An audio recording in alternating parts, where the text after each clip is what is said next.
you are trying to liberate are suffering. Comrades and fighters, many at time, the popular media and capitalists try to shame us for having certain privileges that the people we lead do not have.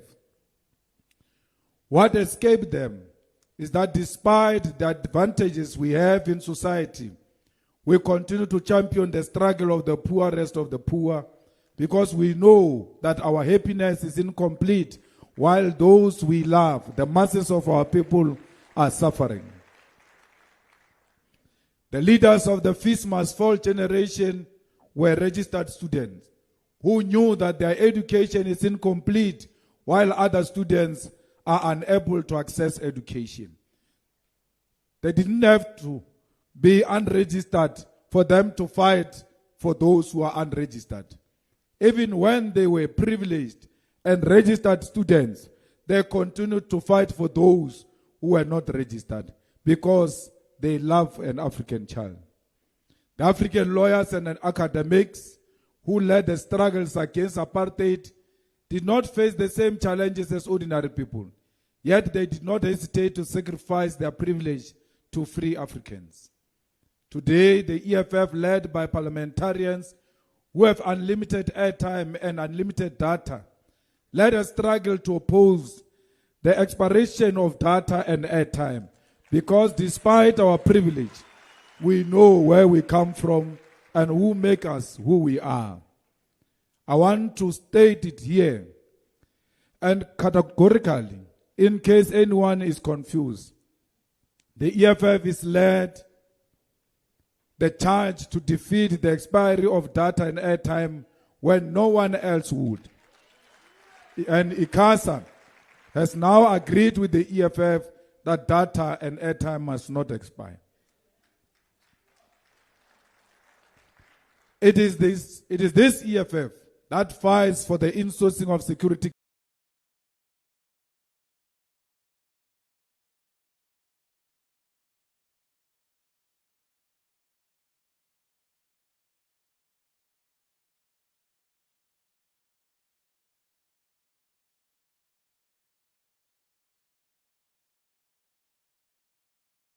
guards and cleaners, even though we as leaders do not have a history of occupying such roles. It is the EFF that fights against student debt, even though as leaders we can afford to pay for our education. We do this out of principle, and because to be a revolutionary is about the content of one's mind and not about what clothes you wear or what cars you drive. We are the people's vanguard and champion of the working class because we possess the ability to fight for that which we do not need, because we recognize that our access to a better life is incomplete while the black child lives in poverty. The EFF remains the representative of the working class and of the downtrodden and the forgotten masses of our people. It does not matter where we stay, it does not matter what we eat. Our consciousness prevails over us because we are products of poverty we want to defeat today. Commissars and fighters, we are gathered here today to plan for the success of the revolution because victory loves preparations. This plenum presents us with an opportunity to reflect on the progress we have made thus far, but also to outline the plan and the path to victory in the upcoming local government elections. Guided by our 7 non-negotiable cardinal pillars, our founding manifesto, every action we take, every policy position we propose, to be it in municipal councils, provincial legislatures, or parliament, we take one step forward towards economic freedom in our lifetime. The current conditions are harsh on African people, as our people drown in unemployment, crime, gender-based violence, and failing economy. The government of the day has failed by all developmental metrics to ease the conditions of our people, and it may be fair to argue that conditions under the GNU have become worse. Comrades, the situation is made worse by the hostile environment internationally, wherein we are seeing the rise of politics of empire and imperialism led by the United States of America. It will be irresponsible for us to reflect on our domestic conditions without taking into consideration that our lives are determined by what happens across the world. Commissars, those who have claimed that Marxism and Leninism are outdated ideas are now confronted with the highest prophecies of Marx and Lenin. That is the rise of imperialism as the highest form of capitalism. The Western and capitalist world is beginning to eat itself alive, and the anchor that will destroy Western society is the very nation that has been the most aggressive in its capitalism, the USA. As capitalism collapses, there is a growing sense that we are returning to the age of colonialism and domination through military strength rather than cooperation and consensus.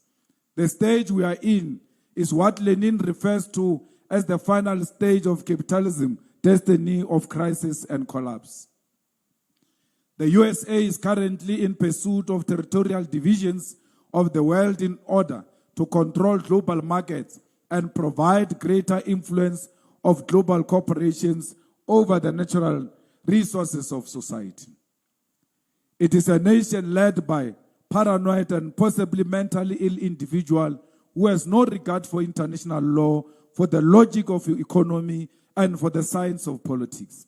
As a result, we are all faced with a crisis because for too long, capitalism has been dominating economic order of the world. As socialists, it is our duty in this moment to see the silver lining, and that is, as capitalism collapses, we are given an opportunity to usher in a new world order based on equality, prosperity for all, and the return of the means of production into the hands of the people. We must not view the current international moment as one of despair, but within it, we must mobilize resistance, solidarity, and a new era of humanity.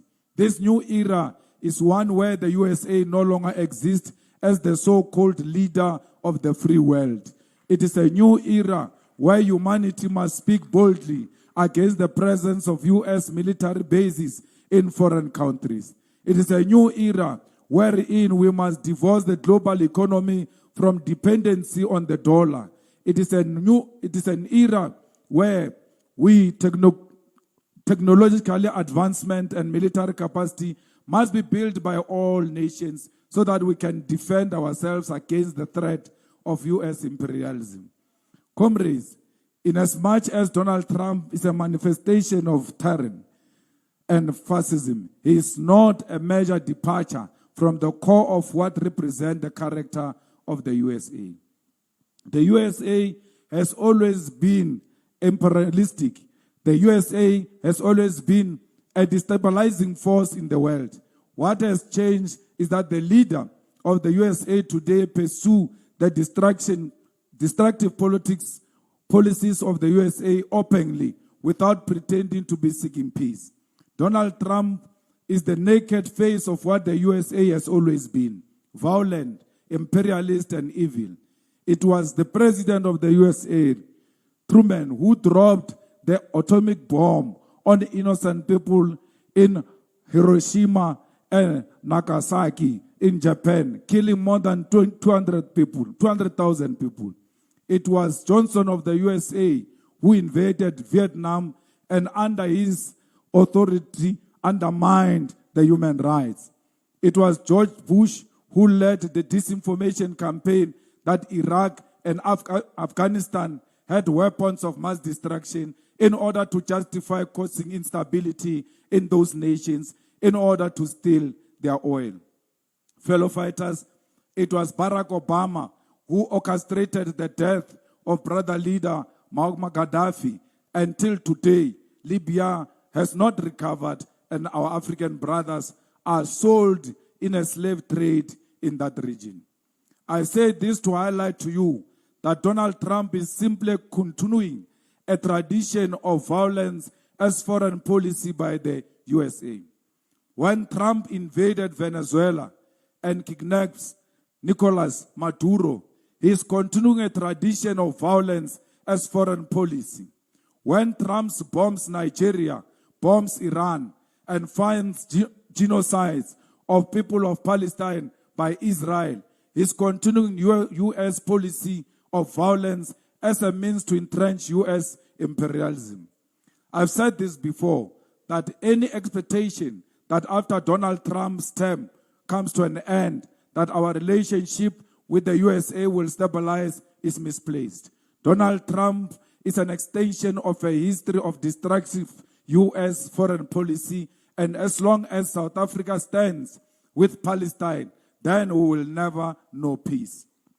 It is therefore important to be aware of this as we head to local government elections here in South Africa, and be aware of the possibility of U.S. interference in our elections, be it through funding our ideological opponents, attempting to fracture our democracy using tribal lines and traditional leaders, or actively pursuing the imprisonment of leaders of the left in our country.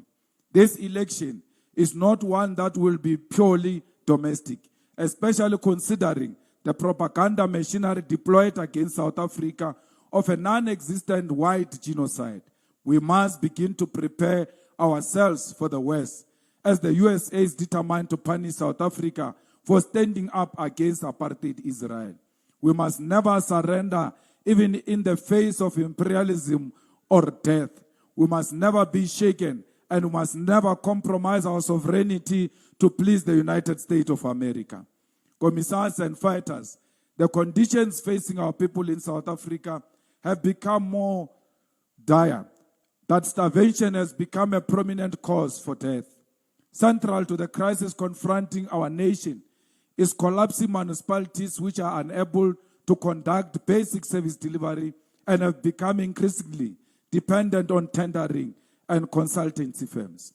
Municipalities in South Africa are run by officials, and elected public representatives account to these officials more than they do to the people who elected them. City managers, CFOs, and COOs are the government of the day, and these individuals control politicians by colluding with them in crippling our municipalities. And these public representatives agree to be used by the city managers, CFOs, and CEOs to collapse and steal from the poor of the poorest. Our communities are suffering rolling electricity and water outages, while large companies bribe their way out of paying for the use of these resources. The largest consumer of water and electricity are not the people in the suburbs or the township, but the companies. Yet it is our people who bear the brunt of rising prices of their household. We need to, in this plenum, develop a strategy of taking back our municipalities from the hands of officials